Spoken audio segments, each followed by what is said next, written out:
ये है पॉलिटी की पॉइंट वाइज सीरीज। इसमें देखेंगे हम सुप्रीम कोर्ट से रिलेटेड आर्टिकल्स या पॉइंट्स। आर्टिकल 124 से लेकर 147 तक, जो कि है पार्ट 5 इंडियन कॉन्स्टिट्यूशन के। इंडियन कॉन्स्टिट्यूशन में आर्टिकल्स हैं, तो 124 से लेकर 147 तक जो भी आर्टिकल है वो सारे आते हैं सुप्रीम कोर्ट के बारे में ही है। मतलब बीच में वही आर्टिकल आ रहा है तो डेफिनेटली वो बिलोंग कर रहा है सुप्रीम कोर्ट को। किसके बारे में? About the deals with organisation, independence, jurisdiction, power, procedure and so on of the supreme court. मतलब सुप्रीम कोर्ट के ऑर्गेनाइजेशन क्या है, मतलब कैसे, कितने जज है, कैसे जज बनाए जाते हैं। तो आर्टिकल 124 से लेकर 147 तक सारे आर्टिकल बिलोंग करते हैं सुप्रीम कोर्ट के बारे में। ये पार्ट 5 है इंडियन कॉन्स्टिट्यूशन का। 22 पार्ट हैं टोटल इंडियन कॉन्स्टिट्यूशन में। एवरी जज of the supreme court is appointed by the president. Supreme court के जज को कौन अपॉइंट करेगा? क्योंकि उसमें तो पहले ही वो सबसे बड़े हैं, तो उनसे बड़े हैं प्रेसिडेंट, तो प्रेसिडेंट ही उन्हें अपॉइंट करेंगे। अपनी मर्जी से अपॉइंट नहीं करेंगे, कंसल्ट करेंगे chief justice of supreme court. Supreme court के चीफ जस्टिस से कंसल्ट करके तब अपॉइंट करेंगे सुप्रीम कोर्ट के जज को। कौन अपॉइंट करेगा? प्रेसिडेंट अपॉइंट करेंगे। और उसमें मतलब अपॉइंट करने के लिए क्राइटेरिया क्या होना चाहिए? पहली बात तो वो सिटीजन होना चाहिए इंडिया का।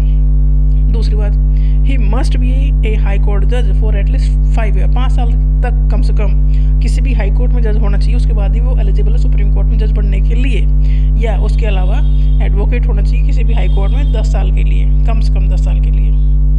तो एलिजिबल है जज बनने के लिए सुप्रीम कोर्ट में। सुप्रीम कोर्ट के जज को अपॉइंट करते हैं प्रेसिडेंट, कंसल्ट करते हैं चीफ जस्टिस ऑफ इंडिया से। ए जज of supreme court ceases to be so on attaining the age of 65 years, मतलब 65 साल की उम्र में ये रिटायर हो जाते हैं।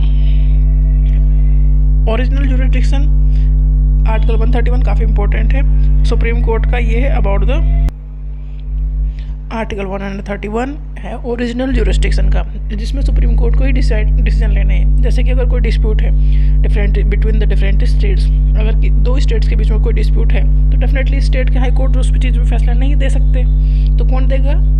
सुप्रीम कोर्ट देगा। तो इसलिए ओरिजिनल जुरिस्डिक्शन के अंदर आता है। आर्टिकल 131 काफ़ी इंपॉर्टेंट है। स्टेट दो स्टेट के बीच में डिस्प्यूट हो जाए, या यूनियन सेंटर का स्टेट से कोई डिस्प्यूट हो जाए, तो ऐसे मैटर को लेके जाएगा सीधे सुप्रीम कोर्ट।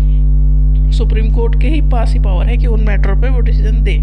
तो इसे ये सारे मैटर आते हैं ओरिजिनल जुरिस्डिक्शन के अंडर। और इसका आर्टिकल 131 काफ़ी इंपॉर्टेंट है। 131 आर्टिकल ओरिजिनल जुरिस्डिक्शन।